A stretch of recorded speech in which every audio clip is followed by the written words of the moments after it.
واعظ اور نصیحتیں، لفظ لفظ حکمتیں، ابر علم و آگہی سے برستی بارشیں، شرع کے امور سے، دین کے شعور سے، قلب و ذہن جگمگاتے ہیں سچ کے نور سے۔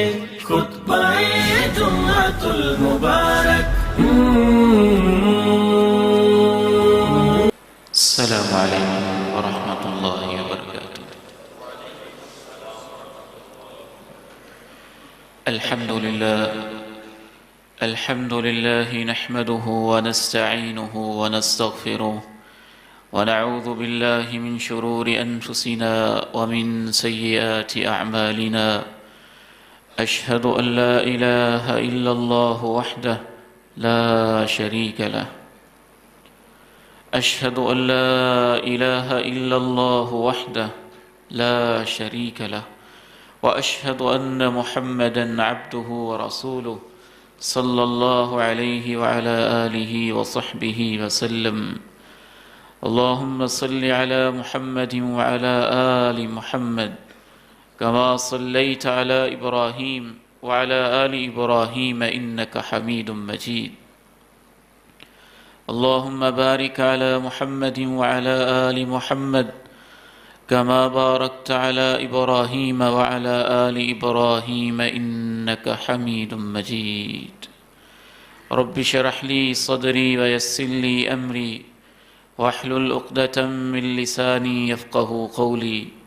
اللهم انفعني بما علمتني وعلمني ما ينفعني وزدني علما۔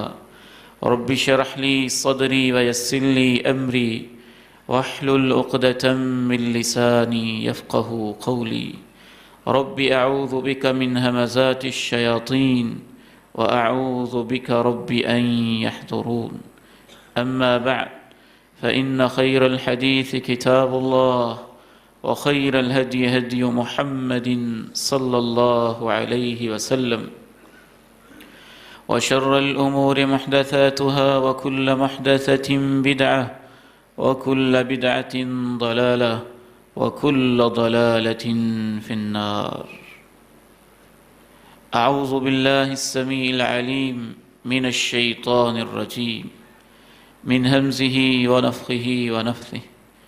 فمن كان يرجو لقاء ربه فليعمل عملا صالحا ولا يشرك بعبادة ربه أحدا۔ وقال سبحانه وتعالى: قل إن صلاتي ونسكي ومحياي ومماتي لله رب العالمين لا شريك له وبذلك أمرت وأنا أول المسلمين۔ وقال سبحانه وتعالى: وما أمروا إلا ليعبدوا الله مخلصين له الدين۔ انتہائی قابل احترام میرے اس فیدریش بزرگوں، بہت ہی عزت کے لائق زندہ و پائندہ دل مسلم نوجوان بھائیوں اور عزیزوں، جہاں تک اللہ تعالیٰ نے تھوڑا بہت مجھے علم دیا ہے، اس کی روشنی میں مجھے یہ بات سمجھ میں آئی ہے کہ اللہ تعالیٰ کے ساتھ تعلق کے حوالے سے امت اسلامیہ کتنی مخلص ہے، اس بارے میں ہمارے اوپر 3 ادوار آئے ہیں۔ پہلا دور وہ تھا جب ہمارے اسلاف صحابہ کرام، تابعین اعظام اللہ تعالیٰ کے ساتھ اس قدر مخلص ہوتے تھے کہ وہ اپنی نیکیوں کو ایسے چھپاتے تھے جیسے کوئی گناہگار اپنے گناہوں پہ پردہ ڈالتا ہے، چھپا چھپا کے رکھتے تھے۔ عبداللہ ابن مبارک، امام المجاہدین، امام العلماء رحمہ اللہ تعالی، ایک سفر میں تھے، ساتھ ان کے رفیق سفر تھا۔ جب سب لوگ سو گئے، امام عبداللہ ابن مبارک نے محسوس کیا کہ لوگ سو گئے، چپکے سے اٹھے اور اٹھ کے اللہ سے راز و نیاز کی باتیں شروع کرتی ہیں۔ رات گزاری روتے ہوئے گڑ گڑاتے ہوئے۔ صبح جب اپنے دوست کو اٹھایا تو اس نے کہا میں بھی سویا نہیں ہوں، میں دیکھتا رہا ہوں کہ تم اللہ کے ساتھ کیسے راز و نیاز کی باتیں کرتے رہے ہو۔ امام عبداللہ ابن مبارک رحمہ اللہ اس دن سے لے کے آخر دم تک اس کے اوپر ناراض رہے کہ میرا اور میرے رب کا جو معاملہ تھا تو نے وہ دیکھا کیوں ہے، اس کو آبزرو کیوں کیا ہے۔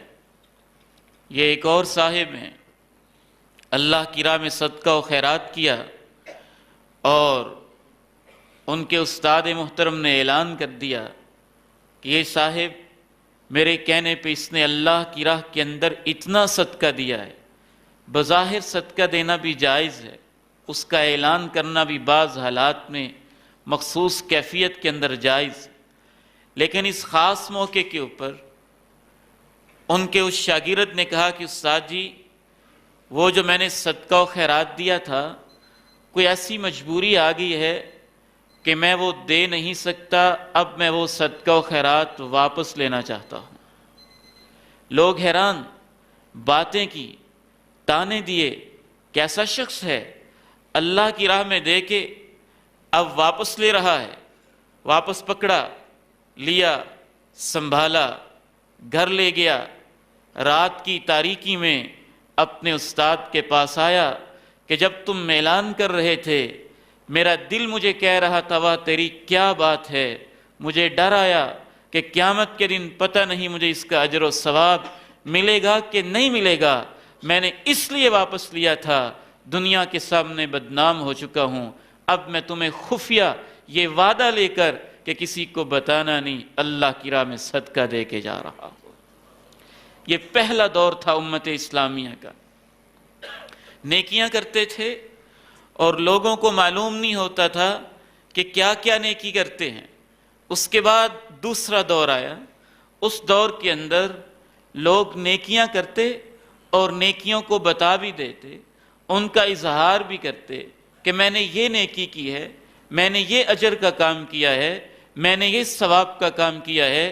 امام فضیل ابن عیاض رحمہ اللہ فرماتے ہیں کہ ہم نے وہ دور بھی دیکھا جب لوگ نیکیاں کر کے پھر ان کا اظہار کر کے ریاکاری کیا کرتے تھے، اور امام فضیل ابن عیاض کے اندر ہی ایک تیسرا دور کہتے ہیں ہم نے وہ بھی دیکھا کہ جب لوگ وہ نیکیاں بتاتے تھے جو وہ حقیقت میں کرتے ہی نہیں ہیں۔ تیسرا دور، پہلا دور کہ انسان نیکیاں کرتے تھے اور ان کو گناہوں کی طرح چھپا چھپا کے سنبھال کے رکھتے تھے۔ دوسرا دور وہ آیا جب نیکیاں کرتے تھے اور ان نیکیوں کو بتا بھی دیتے تھے۔ تیسرا دور وہ آیا جب انسان وہ نیکیاں جو کرتے ہی نہیں ان کے ذریعے سے ریاکاری کر کے اپنے کھاتے اور نامہ اعمال کے اندر ڈالتے تھے۔ اور میں ایک طالب علم کی حیثیت سے اس کے اندر اضافہ کرتا ہوں، 21ویں صدی کا یہ سفر کرتے ہوئے ہم چوتھے دور سے گزر رہے ہیں جب انسان کرتے گناہ ہیں بتاتے نیکیاں ہیں۔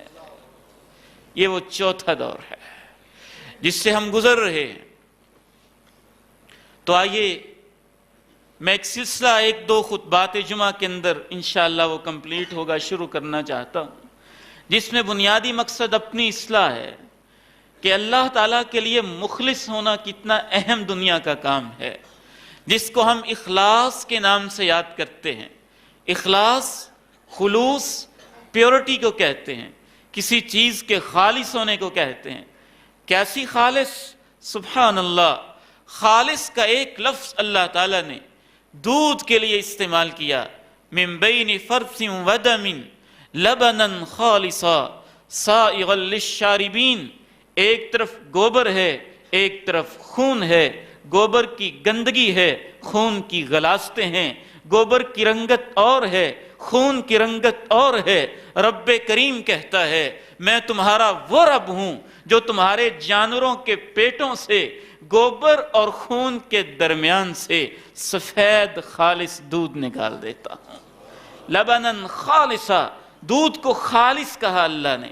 تو گویا خالص کا مطلب یہ ہوگا کہ اس کے دائیں بائیں جو کچھ بھی ہو لیکن اس کے اندر کوئی علائش نہ آئے، کوئی ملاوٹ نہ آئے، نہ خون کا قطرہ ملا، نہ گوبر کی لید ملی، نہ اس کا کوئی ذرہ ملا، نہ کوئی گندگی کی اس کے اندر ملاوٹ ہوئی۔ رب کریم کہتے ہیں میں تمہارے لیے خالص دودھ پیدا کرتا ہوں۔ اسی کو ہم پیور کہتے ہیں، اسی کو پیورٹی کہتے ہیں، اسی کو سنسیریٹی کہتے ہیں، اسی کو اخلاص کہتے ہیں، اسی کو خلوص کہتے ہیں۔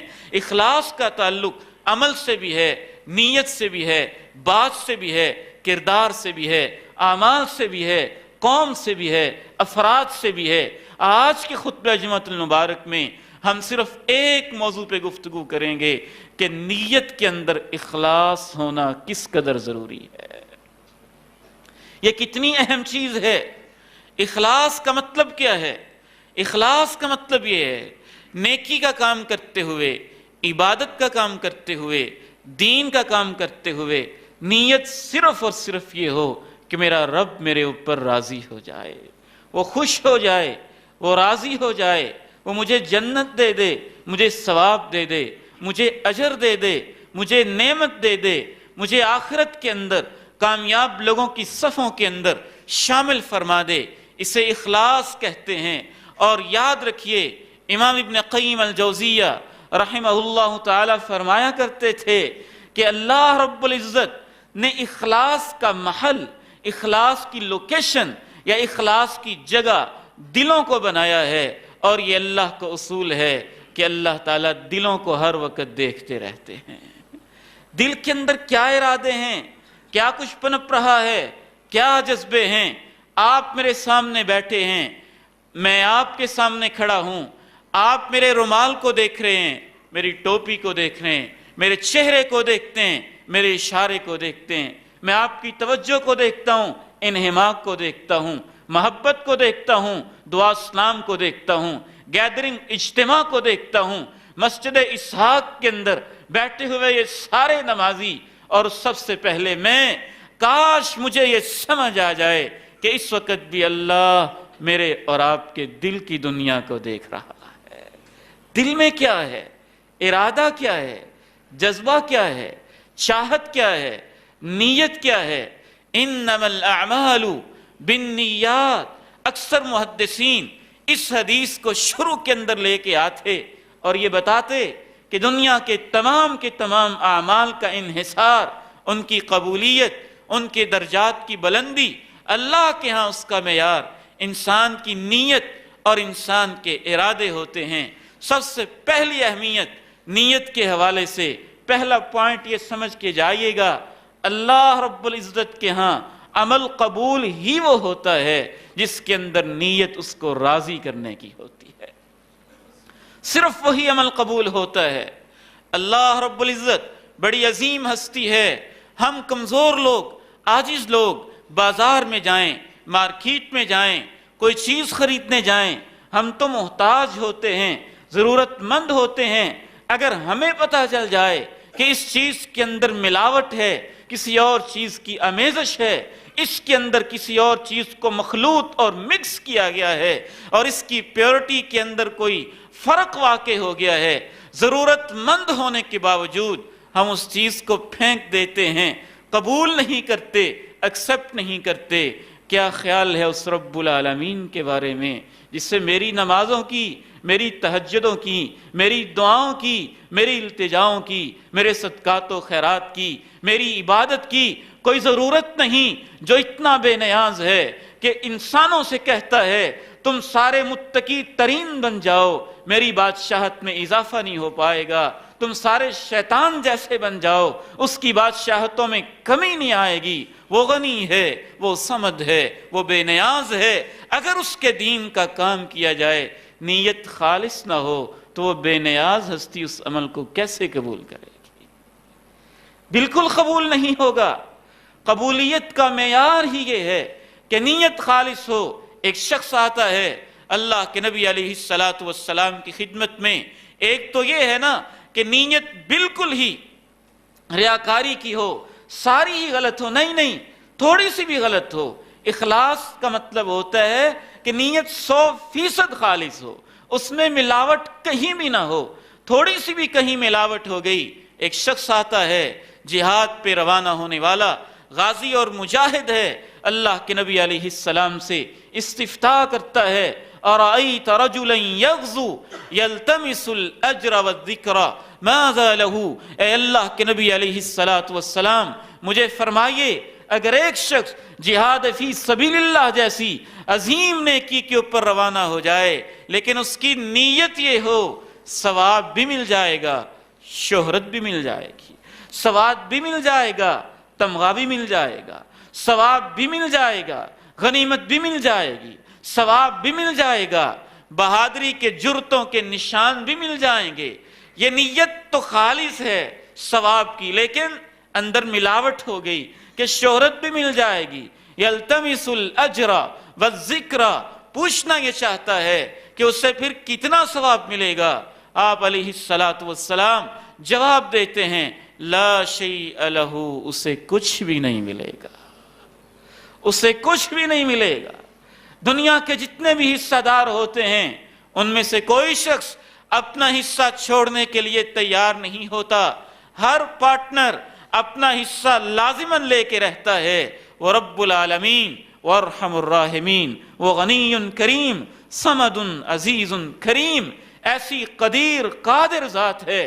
انا اغنى الشرکاء عن الشرک، اللہ کہتے ہیں میرے بندو میں پارٹنرشپ سے بے نیاز ہوں۔ من عمل عملا اشرک فیہ معی غیری ترکتہ وشرکہ، جو میرے دین کا کوئی ایسا کام کرے جس کے اندر کسی اور کو بھی حصہ دے دے تو میں اپنا حصہ بھی چھوڑ دیتا ہوں۔ نہیں چاہیے مجھے یہ بھی، نہیں چاہیے مجھے یہ بھی، اس کے اندر اوروں کا حصہ شامل ہو گیا ہے۔ نیت کا مسئلہ معمولی مسئلہ نہیں ہے۔ امام ابن ابی جمرہ رحمہ اللہ تعالی فرمایا کرتے تھے واللہ لوددت ان یکون من الفقہاء من یعلم الناس نیاتہم لیس الا، میری خواہش ہے کاش کوئی ایسا مفتی بھی ہو، کوئی ایسا عالم بھی ہو، کوئی ایسا محدث بھی ہو، کوئی ایسا واعظ بھی ہو جس کا مقصد صرف بیٹھنے کا یہ ہو، لوگ آئیں اور مجھ سے پوچھ کے جائیں کہ اس کام کے لیے نیت کیا کرنی ہے، ارادہ کیا کرنا ہے، نیت کیا ہونی چاہیے، ارادہ کیا ہونا چاہیے۔ امام ابن ابی جمرہ رحمہ اللہ یہاں تک کہتے ہیں، اور امام سفیان رحمہ اللہ رحمتاً واسعہ، عظیم محدث اور امام، انہوں نے نیتوں پہ محنتیں کی تھی، یہ کہتے ہیں انی لأعالج نیتی وہی تنقلب علی، نیت ایسی خطرناک چیز ہے میں اس کو ٹھیک کرتا ہوں اور یہ خراب ہو جاتی ہے، میں اس کو سیدھا کرتا ہوں یہ ٹیڑھی ہو جاتی ہے، میں اس کو خالص کرتا ہوں اس کے اندر ملاوٹ ہو جاتی ہے۔ یہ محنت کا کام ہے، یہ کرنے کا کام ہے، یہ سوچنے کا کام ہے، یہ سمجھنے کا کام ہے۔ جو نیت کی اہمیت ہوئی کو نہیں سمجھتا پھر اسی کا انجام وہ ہوتا ہے نا، ایک مجاہد ہے، ایک غازی ہے، ایک عالم ہے، اللہ کی عدالت میں گئے ہیں، معروف مشہور واقعہ بہت دفعہ آپ نے سنا ہے، لیکن نیت کے حوالے سے ایک بات آپ شاید نہیں سن رہے ہوں گے، میرے مطالعے کے اندر تو نئی آئی ہے۔ جب ان سے پوچھا گیا کیا کر کے آئے ہو، اس نے کہا جہاد کر کے آیا ہوں۔ دوسرے سے پوچھا کیا کر کے آئے ہو، اس نے کہا بہت زیادہ قرآن پڑھ کے آیا ہوں۔ تیسرے سے پوچھا کیا کر کے آئے ہو، تیری راہ کے اندر سخاوتیں کر کے آیا ہوں۔ تینوں سے کہا تم جھوٹ بولتے ہو۔ یہاں پر شارحین حدیث یہ لکھتے ہیں ان تینوں کا مسئلہ یہ تھا کہ اصل میں وہ نیت کی اہمیت کو بھی نہیں سمجھتے تھے، اسی لیے تو اللہ کی عدالت میں ان سادہ لوگوں نے یہاں تک کہہ دیا کہ یہ کر کے آیا ہوں، کر کے آئے تھے، یہ نہیں ہے کہ جھوٹ بولا تھا، واقعتاً کر کے آئے تھے، لیکن نیت کی اہمیت سے اس حد تک غافل تھے، اس حد تک بے نیاز تھے۔ پھر منافقت نے ان پہ حملہ کیا، زندگی کی ساری محنتوں کے اوپر اللہ رب العزت نے تبصرہ کرتے ہوا کہا کہ تم جھوٹ بولتے ہو، تم جھوٹے ہو۔ اس وجہ سے نہیں کہ انہوں نے کیا نہیں تھا، کیا تو تھا۔ جھوٹے کس میں تھے؟ نیت میں جھوٹے تھے، ارادے کے اندر جھوٹے تھے، خلوص کے اندر جھوٹے تھے، مقاصد اور اہداف کے اندر جھوٹے تھے۔ جو ٹارگٹ تھا وہ جھوٹا تھا، وہ اللہ کی رضا کا نہیں تھا۔ میرے محترم بھائیو، اللہ کے پیغمبر علیہ الصلاۃ والسلام ارشاد فرماتے ہیں کہ سب سے پہلے جہنم کا افتتاح ان 3 لوگوں سے کیا جائے گا۔ اللہ میری اور آپ کی حفاظت فرمائے۔ دوسری بات، نیت کے حوالے سے یہ ذہن میں رکھیے، قبولیت کا معیار بھی نیت ہے، اور اس کے بعد قبولیت کے بعد جب ثواب کا مرحلہ آتا ہے، کس کو کتنا ثواب ملتا ہے، تو اس کی بنیاد بھی نیت پہ ہوتی ہے۔ اللہ کے ہاں ثواب کا معیار یہ نہیں ہے کہ اس نے 1,00,000 دیا، اس نے 2,00,000 دیا، اس نے 10 لاکھ دیا، اس نے 1 روپیہ دیا۔ ممکن ہے 1 روپے دینے والا اس کی نیت کے اندر ایسا خلوص ہو، اس کے حالات کے اندر ایسی تڑپ ہو، اس کے دل کے اندر ایسا جذب و جنون کی کیفیت ہو کہ وہ 1 روپیہ دینے والا اللہ جب اس کو ثواب دیں تو لاکھوں دینے والوں سے آگے نکل جائے۔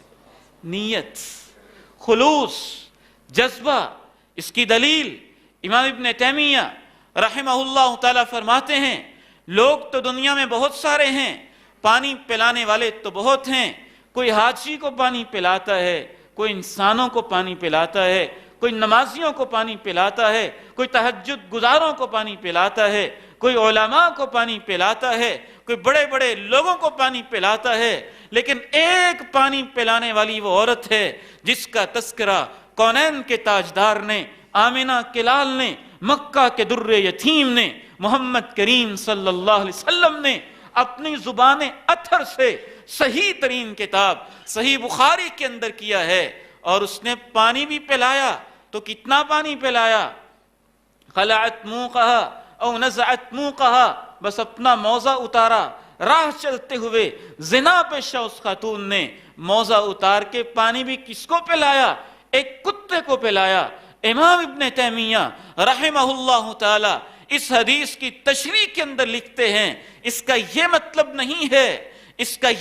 نہیں ہے کہ اس کو پانی پلانے کا اتنا اجر ملا تھا، پانی پلانے والے تو بہت تھے، یہ مطلب بھی نہیں ہے کہ اس نے پانی بہت زیادہ پلایا تھا، بہت زیادہ پلانے والے بھی تھے، اور یہ مطلب بھی نہیں ہے کہ خاص موقع پہ پلایا تھا، خاص موقعوں پہ پلانے والے بھی بہت تھے، لیکن اس کا یہ مطلب ضرور ہے کہ اس نے ایک جانور کو پانی پلایا، اور جانور بھی وہ جو کتا ہے جس سے لوگ نفرت کرتے ہیں، اور کتا بھی وہ جو گھر کا رکھوالا نہیں ہے، جو گھر کا رکھوالا کتا ہو اس سے امید ہوتی ہے یہ میرا چوکی دار ہے، میرے گھر کی نگرانی کرنے والا ہے، میں اس کو کھلاؤں پلاؤں گی تو نگرانی کی ڈیوٹی صحیح دے گا۔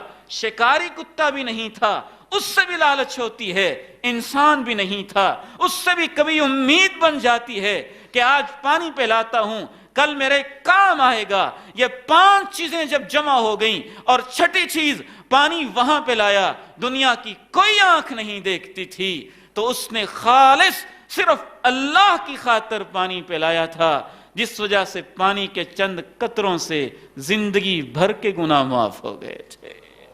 خلوص، اخلاص کی وہ کیفیت اس کے دل میں پیدا ہوئی جس وجہ سے اس کی معمولی نیکی کے اندر بھی ثواب کے اندر بہت زیادہ اضافہ ہو گیا۔ ہمارے اسلاف کہا کرتے تھے مسجد ایک ہے، نماز ایک ہے، جگہ ایک ہے، لوکیشن ایک ہے، امام ایک ہے، وقت ایک ہے، ٹائمنگ ایک ہے۔ نماز پڑھ کے فارغ ہوتے ہیں تو ان کی نمازوں میں اتنا فرق ہوتا ہے جیسے زمین اور آسمان میں فرق پایا جاتا ہے۔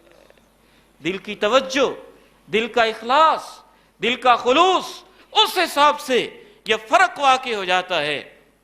تو دوسری بات نیت کے حوالے سے کہ ثواب کے اندر کمی اور بیشی، جس قدر بھی ثواب شریعت اسلامیہ نے بیان کیے ہیں، کسی کو 10 گنا، کسی کو 70 گنا، کسی کو 100 گنا، کسی کو 700 گنا، کسی کو بے حساب، جتنا بھی یہ اجر اور اس کے اندر کمی بیشی ہو رہی ہے، جہاں اس میں اور بہت سارے فیکٹرز اور اسباب و علل ہیں، وہاں ایک بنیادی وجہ انسان کی نیت ہوتی ہے۔ جیسا جیسا اس کے اندر خلوص ہوگا ویسے ویسے اس کے ثواب کے اندر اضافہ ہوتا جائے گا۔ تیسری بات نیت کے حوالے سے میرے محترم بھائیوں، میرے بزرگوں، میرے نوجوانوں، اللہ کے گھر میں ہم دعا گو ہیں، اللہ ہماری نیتوں کو خالص فرما دے۔ نیت کے حوالے سے تیسری بات یہ ذہن میں رکھیے، اللہ رب العزت کے ہاں نیت ایک ایسا خوبصورت کام ہے، اگر انسان کی نیت خالص ہو، ارادے کا سچا ہو، دل کا کھرا ہو، دھڑکنے اللہ کے لیے ہوں، ارادے اللہ کے لیے ہوں، جینا مرنا اللہ کے لیے ہو، وہ کام نہ بھی کر سکے تو رب العالمین ارحم الراحمین غفور الرحیم واسع المغفرہ کریم مولا، عزتیں دینے والا، عنایتیں کرنے والا، مہربانیاں کرنے والا، لطف و کرم کرنے والا، علیم بذات الصدور ہے۔ وہ دل کو پڑھ کے ارادہ کیا ہے، رکاوٹ آ گئی ہے، کام نہ بھی ہو سکے تو کام کیے بغیر بھی ثواب دے دیتا ہے۔ نیت خالص ہو، واقعتاً سچی ہو، عزم کا پکا ہو، وعدہ ارادہ ہو، عزم بالجزم ہو اور پختہ ڈٹرمینیشن اس کے اندر موجود ہو، اللہ میں نے یہ تیرے دین کا کام کر کے رہنا ہے۔ آپ علیہ السلام ارشاد فرماتے ہیں، من سأل الشہادة بصدق بلغہ اللہ منازل الشہداء وإن مات علی فراشہ۔ اگر کوئی شخص سچے دل سے شہادتوں کی دعائیں کرتا ہے کہ اللہ مجھے اپنے دین میں، جہاد فی سبیل اللہ میں شہادت کی موت نصیب فرما دے، آپ ارشاد فرماتے ہیں سچے دل سے اگر مانگتا ہے، وہ اپنے بستر پر بھی فوت ہو جائے تو اللہ اس کو شہیدوں کا مرتبہ نصیب فرما دیتا ہے۔ اس کے برعکس اللہ کے نبی کی قیادت ہو، لیڈرشپ کونین کے تاجدار کی ہو، رفاقتیں ابو بکر و عمر و فاروق کی ہوں، دائیں بائیں چلنے اور پھرنے والے، تلواریں چلانے والے عثمان غنی، علی مرتضیٰ جیسی پاک باز نفوس ہوں، لیکن اس کے دل کے اندر کھوٹ ہو کہ مجھے بہادر کہا جائے، مجھے جری کہا جائے، مجھے جوان کہا جائے، اللہ کے نبی کی قیادت کے اندر بھی جہاد کر رہا ہو تو اللہ رب العزت اسے بھی شہادت کے مرتبہ سے محروم کر دیتے ہیں، نیت کی کھوٹ کی وجہ سے۔ ایک غزوہ کا موقع ہے، صحابہ کرام آئے، اے اللہ کے نبی علیہ السلام، ہم بھی جہاد پہ جانا چاہتے ہیں لیکن ہمارے پاس سواریاں نہیں، جذبے موجود ہیں۔ آپ فرماتے ہیں میرے پاس بھی سواری نہیں، لا اجد ما احملکم علیہ تولوا واعینہم تفیض من الدمع۔ واپس مڑے، آنکھوں میں آنسو آ گئے، یا اللہ تیری راہ میں نکلنا چاہتے تھے، اسباب و وسائل نہیں ہیں، فراوانی نہیں ہے، حالات ساتھ نہیں دیتے ہیں۔ نبی علیہ السلام روانہ ہو گئے، وہ مجبور لوگ مدینے میں پیچھے رہ گئے۔ اللہ کے نبی علیہ السلام وہ غزوے میں نہ جانے کیسی مشکلات آئی ہوں گی، جوتے بھی ٹوٹے ہوں گے، کانٹے بھی الجھے ہوں گے، خون بھی رشتے ہوں گے، فوارے بھی پھوٹتے ہوں گے، زخم بھی آئے ہوں گے، تکلیفیں بھی آئی ہوں گی، طرح طرح کی دشوار گزار پہاڑیاں، کنکریلے نکیلے پتھروں پہ بھی چل کے آپ نے سفر کیا ہوگا۔ واپس آئے، فرمایا میرے صحابہ، ما سلکتم شعبا ولا وادیا الا وشرکوکم فی الاجر۔ اے میرے صحابہ، تم میرے ساتھ ساتھ تھے، مسافتیں طے کرتے تھے۔ کچھ لوگ مدینے میں بیٹھے ہی جب بھی ہم پہاڑوں کی چوٹیوں پہ چڑھتے تھے، اللہ برابر ان کو گھر بیٹھے ثواب دے دیتا تھا۔ جب بھی تم گھاٹیوں پہ چڑھتے تھے، وہ برابر ثواب میں شریک ہو جاتے تھے، حالانکہ وہ مدینے میں تھے اور تم میرے ساتھ تھے۔ نیت کا خلوص، اللہ رب العزت نے اس کے اندر ایسی برکت رکھی ہے کہ انسان بڑے بڑے عظیم کام نہ بھی کر سکے تو اللہ رب العزت نیت کے اس خلوص کی وجہ سے اس کو پورا اجر دیتے ہیں۔ چوتھی برکت اللہ رب العزت نے نیت کے اندر یہ رکھی ہے، آدمی کام کرے، ٹھیک کام کرے، نیکی کا کام کرے، خیر کا کام کرے، برکت کا کام کرے، نیت خالص ہو، کام میں کچھ غلطی ہو جائے، نیت خالص ہو، ارادہ سچا ہو، محنت پوری ہو تو اللہ اس غلطی کو اپنی طرف سے پورا فرما دیتے ہیں، ثواب پورا دے دیتے ہیں۔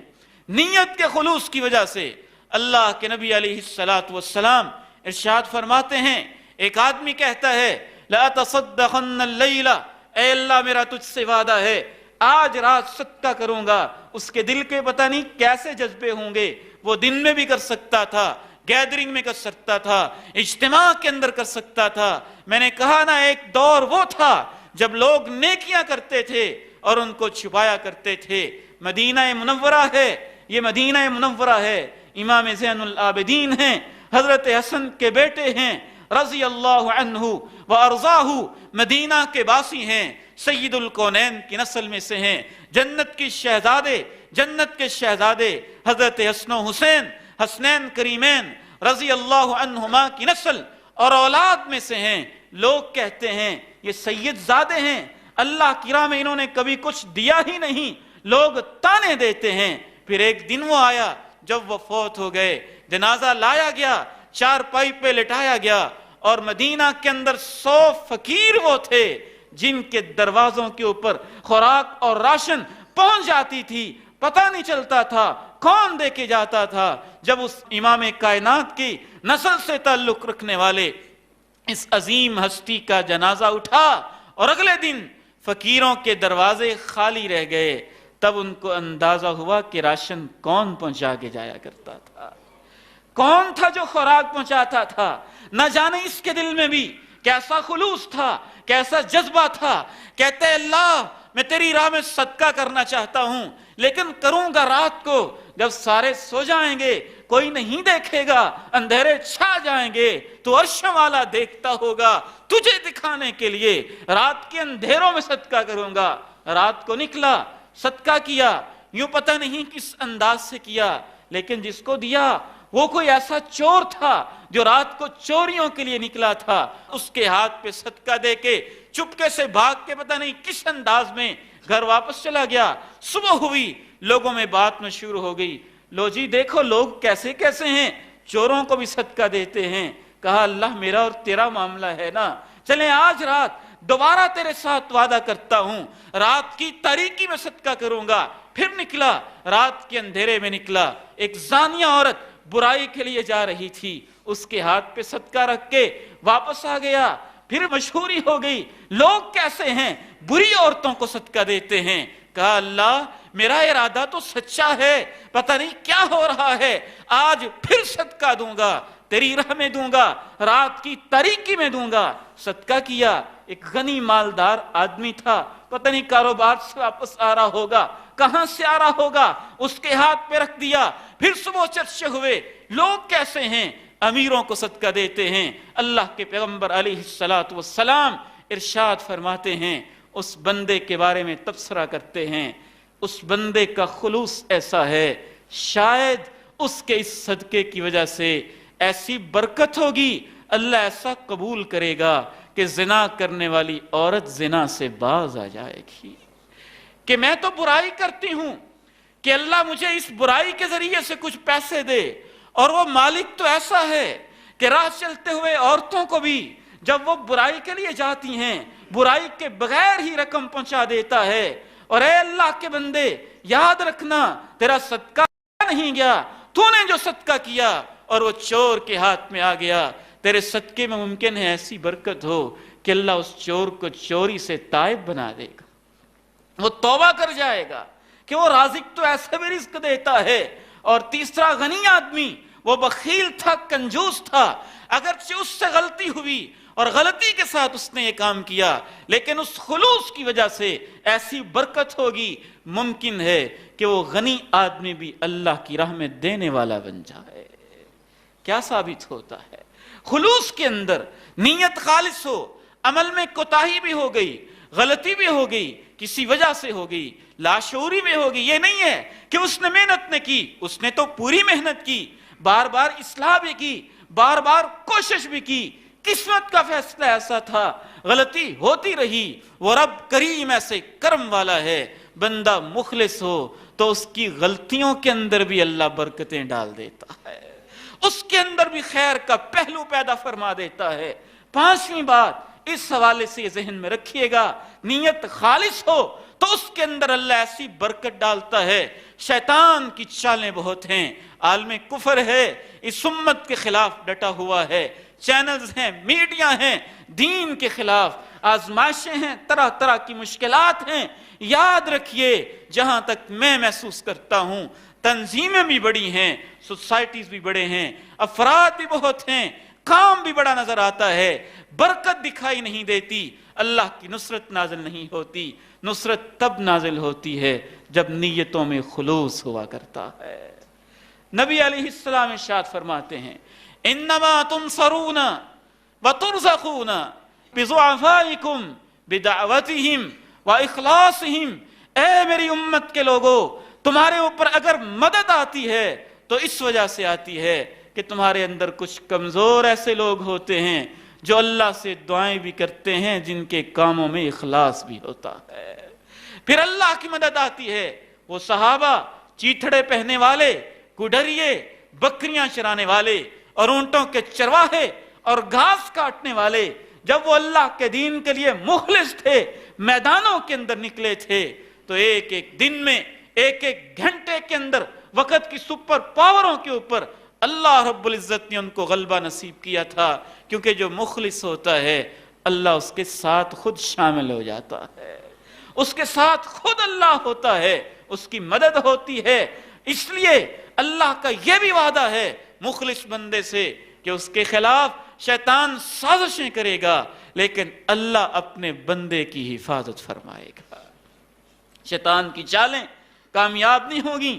حضرت یوسف علیہ السلام اللہ کے مخلص آدمی ہیں، وقت کی ساری طاقتیں، ساری ہوائیں ان کے خلاف ہیں، بھائی ہیں تو وہ بھی خلاف ہے، ملکہ وقت ہے تو وہ بھی خلاف ہے، بادشاہ ہے تو اس کے انداز بھی اپنے ہیں، ماحول ہے کہ سارا ہی مخالف ہے، اور اللہ رب العزت نے وہاں پہ کہا كَذَلِكَ لِنَصْرِفَ عَنْهُ السُّوءَ وَالْفَحْشَاءَ۔ ہم نے یوسف سے ساری برائیاں، ساری فحاشیاں، ساری سازشیں پیچھے کر دیں۔ کیوں؟ من عبادنا المخلصین، کہ یوسف میرا مخلص بندہ تھا، اور جو مخلص ہوتا ہے اس کے خلاف سازشیں ہوتی ہیں کنویں میں گرانے کی، لیکن اللہ اس کو کنویں سے اٹھاتا ہے اور مصر کے تخت و تاج کا وارث بنا دیتا ہے۔ اخلاص میں یہ برکت ہوتی ہے۔ اخلاص کے اندر ایک چھٹی برکت اللہ رب العزت نے یہ رکھی ہے، اپنی کمزوریوں کی وجہ سے، اپنی کوتاہیوں کی وجہ سے، اپنی مختلف تقصیروں کی وجہ سے اگر اس کے اوپر آزمائش آ بھی جائے، پہاڑ آ جائیں، مصیبتیں آ جائیں، سیلاب آ جائے، آزمائشیں آ جائیں، طرح طرح کی مشکلات آ جائیں، کٹھن مرحلے آ جائیں، امتحانات آ جائیں، اگر بندہ مخلص ہے، میرے رب کے اوپر، اللہ کے اوپر اتنا یقین ہے، اس کے قرآن و حدیث کی تعلیمات کی روشنی میں احد پہاڑ کی چوٹیاں بھی اس کے سر پہ کھڑی ہوں تو اللہ ان کو اس کے سر سے پیچھے ہٹا دیتا ہے، بشرطے کہ وہ مخلص ہو۔ وہ تین شخص جو پھنس گئے مشکل کے اندر، مصیبت کے اندر، انہوں نے کیا کہا؟ آج اگر اس مصیبت سے بچنا چاہتے ہو تو کوئی ایسا عمل اللہ کے سامنے پیش کرو جو صرف اللہ کی رضا کے لیے کیا گیا ہو۔ پھر ان میں سے ہر ایک نے جو بھی عمل پیش کیا تھا نا، ساتھ یہ حوالہ دیا تھا، صرف عمل نہیں، ان کنت فعلت ذلك ابتغاء وجهك فافرج عنا ما نحن فيه۔ اے اللہ اگر یہ خالص تیرے لیے کیا تھا تو آج اس پہاڑ کو ہمارے اوپر سے پیچھے سرکا دے۔ پھر اللہ نے دعاؤں کو قبول کیا، پہاڑ کو پیچھے ہٹایا، نکلنے کے راستے بنائے۔ ساتویں برکت خلوص کے اندر اللہ رب العزت نے یہ رکھی ہوئی ہے کہ زندگی بھر انسان سارے کام کرتا رہا، جب اس کے مرنے کا وقت آتا ہے تو اللہ رب العزت مخلص وقت کو موت کی سختیوں سے بچاتے ہوئے آخرت کی کامیاب گھاٹیوں کا راہی بنا دیتے ہیں۔ حسن خاتمہ ہوتا ہے، خاتمہ اچھا ملتا ہے، موت نیک ملتی ہے، موت صالح ملتی ہے، بظاہر وہ برا بھی ہو تو اللہ اس کا خاتمہ اچھا کر دیتا ہے۔ وہ حدیث آپ نے بارہا دفعہ سنی ہوگی، صحیح بخاری اور مسلم کی، امام کائنات ارشاد فرماتے ہیں ان الرجل ليعمل بعمل اہل النار حتى ما يبقى بينه وبينها الا ذراع فيسبق عليه الكتاب فيعمل بعمل اہل الجنہ فيدخلها۔ مخلص شخص بظاہر جس کے دل میں خلوص ہے، ماحول موافق نہیں آ رہا، برے راستے پہ لگا ہوا ہے، لیکن دل سے تائب ہے، دل کا کھرا ہے، دل کا سچا ہے، اللہ کے پیغمبر ارشاد فرماتے ہیں برے کام کرتے کرتے جہنم کے اتنا قریب پہنچ گیا کہ اس کے اور جہنم کے درمیان صرف ایک ہاتھ کا فاصلہ رہ گیا. اللہ نے اس کو وہاں سے پکڑا، اس کی راہ کو ایسے بدلا، اس کو یو ٹرن ایسا دیا کہ اس کو جنتی بنا دیا. تائب ہو گیا، بدل گیا، وہاں سے پلٹ آیا. اس کی تشریح کے اندر امام ابن رجب رحمہ اللہ لکھتے ہیں کہ یہ اس وجہ سے ہوتا ہے کہ اس کے دل میں اخلاص ہوتا ہے، دل سے وہ تائب ہوتا ہے، حالات سازگار نہیں ہوتے. اور اس کے برعکس وہ نیک کام کرتے کرتے فیما یبدو للناسی، بعض احادیث مبارکہ کے اندر یہ الفاظ ہیں بظاہر وہ نیک کام کر رہا تھا. ایک اور حدیث سے اس کی وضاحت ہوتی ہے بظاہر اوپر سے نیکیوں کے کام کرتے کرتے جنت کے قریب پہنچ گیا، حتیٰ کہ اس کے اور جنت کے درمیان اتنا فاصلہ رہ گیا، لیکن ایسا بدلا، ایسا برا ہو گیا، اتنے سے فاصلے سے ایسا یو ٹرن لیا کہ اللہ نے اس کو جہنمی کر دیا. کیوں؟ وہ دل کا منافق تھا، اندر سے مخلص نہیں تھا. بظاہر نظر آتا تھا متقی ہے، نیک ہے، پرہیزگار ہے، صالح ہے. تو ساتویں برکت اللہ رب العزت نے نیت کے خلوص کے اندر یہ رکھی ہے کہ اللہ رب العزت ایسے لوگوں کو حسن خاتمہ نصیب کرتا ہے. اور ایسا حسن خاتمہ کاش اللہ مجھے اور آپ کو بھی یہ نعمت نصیب فرما دے.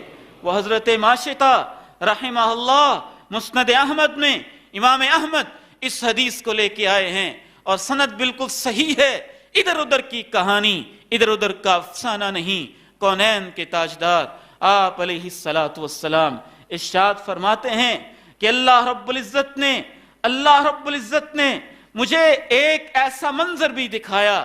جبریل سے پوچھا، جبریل وہ ماشطہ جو تھی اس کا کیا ماجرا ہے اس کا؟ فرعون کی بیٹی کی خادمہ، گھر کی صفائی کرنے والی، جھاڑو دینے والی، فرعون کی بیٹی کی کنگھی کر رہی ہے. کنگھی کرتے کرتے ہاتھ سے کنگھی گرتی ہے، کہتی ہے بسم اللہ بسم اللہ. پتہ نہیں کتنے خلوص سے کہا ہوگا. فرعون کی بیٹی کہتی ہے ماشطہ تم نے میرے ابو کا نام لیا ہے نا؟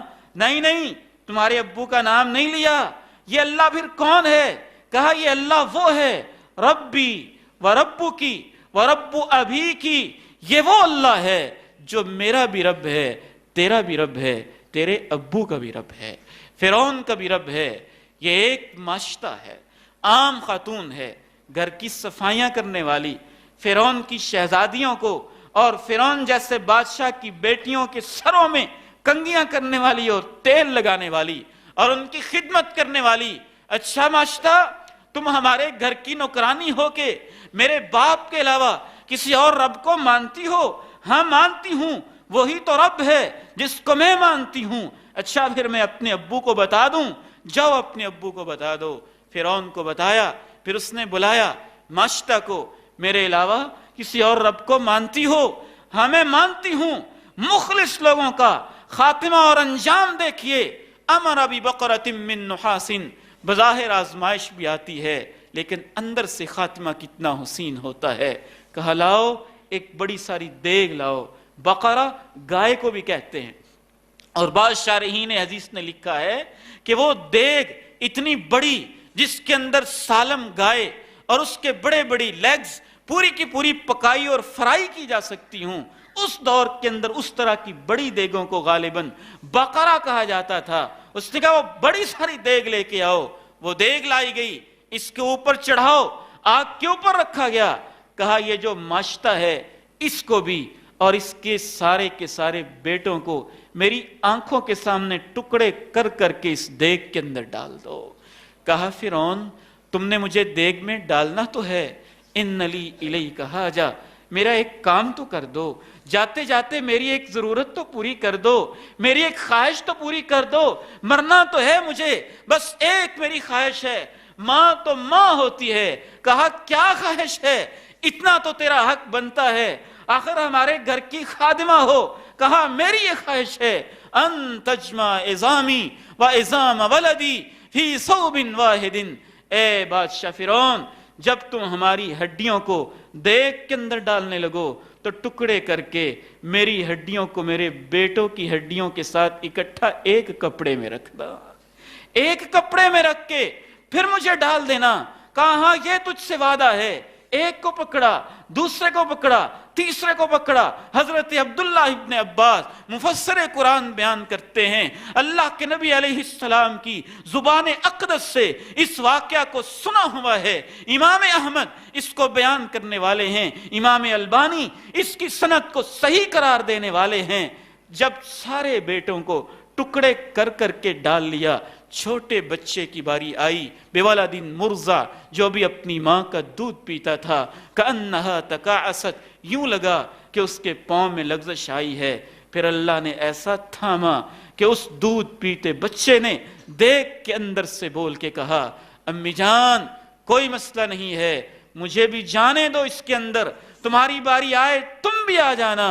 ان ھذا العذاب اہون من عذاب النار، یہ سزا کم ہے، جہنم کی سزا بہت بڑی ہے، وہ برداشت نہیں کی جائے گی۔ پھر اس میں جرأت آئی، استقامت آئی، پھر اس کو بھی ڈالا، روح قفص عنصری سے پرواز کر گئی، اللہ کے پاس پہنچ گئی۔ اللہ کے نبی علیہ السلام معراج کی رات سیر پہ گئے، خوشبو آئی، مہک آئی، ترو تازہ جنت کے اندر۔ وہ کیسی مہک ہوگی کہ آمنہ کے لال بھی پوچھنے پہ مجبور ہو گئے، یا جبریل ما هذه الريح الطیبہ، یہ پاکیزہ خوشبو کہاں سے آ رہی ہے؟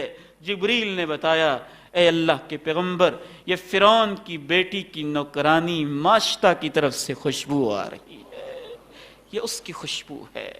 حسن خاتمہ اخلاص کے ساتھ کیسا ہوتا ہے، برکت کیسی ہوتی ہے۔ آٹھویں برکت، اللہ رب العزت نے اس نیت کے اندر ایسی برکت رکھی ہوئی ہے کہ جو شخص نیت کا خالص ہوتا ہے، مرنے کے بعد قبر سے جب اٹھتے ہیں، میدان محشر میں لوگ جمع ہوتے ہیں، پریشانیوں کا عالم ہوتا ہے، نفس نفسی کی کیفیت ہوتی ہے، سب دکھی ہوتے ہیں، غم میں ہوتے ہیں، پریشان ہوتے ہیں، لیکن اللہ رب العزت کہتے ہیں جو میرا مخلص بندہ ہے، کل قیامت کے دن میں اس کی ساری پریشانیوں کو ختم کر دیتا ہوں۔ اس کے چہرے پہ رونق، چہرے پہ نور، ایک تازگی۔ سورہ دہر جو اللہ نے ہمارے جمعہ کی نماز فجر میں تلاوت کا حصہ بنایا اور اللہ کے پیغمبر اس کی تلاوت کیا کرتے تھے، اس کے اندر یہ فلسفی بیان ہوئی ہے۔ کچھ لوگ ایسے تھے جو اللہ کی خاطر کھلاتے تھے، اللہ کی خاطر پلاتے تھے، اتنے مخلص تھے، وہ کہتے تھے انما نطعمکم لوجہ اللہ لا نرید منکم جزاء ولا شکورا انا نخاف من ربنا یوما عبوسا قمطریرا فوقاہم اللہ شر ذلک اليوم ولقاہم نظرة وسرورا۔ اے غریبو، اے مسکینو، اے محتاجو، اے لوگو جو ہم سے مدد لے رہے ہو، ہم صرف اللہ کی خاطر کھلا پلا رہے ہیں، ہم تو تم سے یہ بھی نہیں چاہتے ہیں کہ ہمارا شکریہ ہی ادا کر دو، یہ بھی ہم نہیں چاہتے، ہم اس بات کی بھی لالچ نہیں رکھتے۔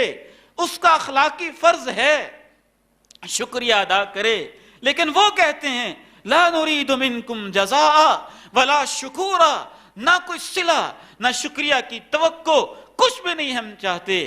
اللہ کہتے ہیں پھر میں نے ان لوگوں کو کیا صلہ دیا، فوقاہم اللہ شر ذلک اليوم، اس دن کی ساری مصیبتوں سے اللہ نے ان کو بچا لیا۔ وَلَقَّاهُمْ نَظْرَةً وَسُرُورًا، وہ قبروں سے اٹھے تو ان کے دل میں سرور تھا اور ان کے چہروں پہ نور تھا۔ یہ اللہ نے ان کو نعمت دی، کس وجہ سے؟ انما نطعمکم لوجہ اللہ، اللہ کی خاطر ہم یہ کام کر رہے ہیں، صرف اللہ کی رضا کے لیے کر رہے ہیں۔